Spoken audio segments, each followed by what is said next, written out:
Hello friends, welcome to my channel. 22শে March থেকে শুরু আইপিএল। প্রথম ম্যাচ খেলতে নামবে গতবারের চ্যাম্পিয়ন কলকাতা নাইট রাইডার্স।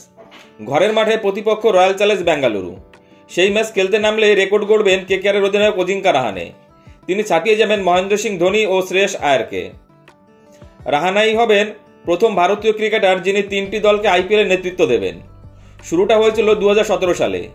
সেবার রাইজিং পুনে সুপার জায়ান্টের অধিনায়ক স্টিভ স্মিথ একটি ম্যাচ খেলতে না পারায় অধিনায়কত্ব করেছিলেন রাহানে। পরে 2018 সালে স্মিথ ও রাহানে দুজনকেই কিনেছিল রয়্যাল চ্যালেঞ্জ বেঙ্গালুরু। স্মিথকে অধিনায়ক করেছিল তারা, কিন্তু স্যান্ড পিপারগেট বিতর্কে দোষী প্রমাণিত হওয়ায় 1 বছরের জন্য সব ধরনের ক্রিকেট থেকে নির্বাসিত করা হয়েছিল স্মিথকে। ফলে রাহানাকে অধিনায়ক করেছিল রাজস্থান। পরের বার স্মিথ ফিরে এলে আবার তাকে অধিনায়ক করা হয়, কিন্তু সেবারও মরশুমের মাঝপথে স্মিথ দেশে ফিরে যান। ফলে আবার নেতৃত্বের দায়িত্ব নেন রাহানে। এবার নিলামে কেকেআর কিনেছে রাহানাকে।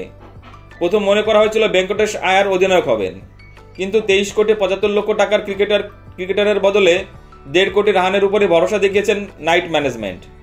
ফলে এবার তৃতীয় একটি দলের নেতৃত্ব দেবেন রাহানে। ভারতের 2 ক্রিকেটার আইপিএলে 2টি দলের নেতৃত্ব দিয়েছিলেন, ধোনি এবং শ্রেয়াস। ধোনি চেন্নাই সুপার কিংসের পাশাপাশি রাইজিং পুনে সুপার জায়ান্টের অধিনায়ক ছিলেন, আর শ্রেয়াস দিল্লি ক্যাপিটালস ও কেকেআরের অধিনায়কত্ব করেছেন। গত মরশুমে কেকেআরকে চ্যাম্পিয়ন করেছেন তিনি। ফলে এবার বাড়তি চাপ থাকবে রাহানার কাঁধে। আইপিএলে আরও 3 ক্রিকেটার রয়েছে যারা 3টি দলের অধিনায়কত্ব করেছেন, তবে 3 জনই বিদেশি। তারা হলেন মহেলা জয়বর্ধনা, কুমার সাঙ্গাকারা ও স্টিভ স্মিথ। আইপিএলে 3টি আলাদা দলের নেতৃত্ব দিয়েছিলেন তারা।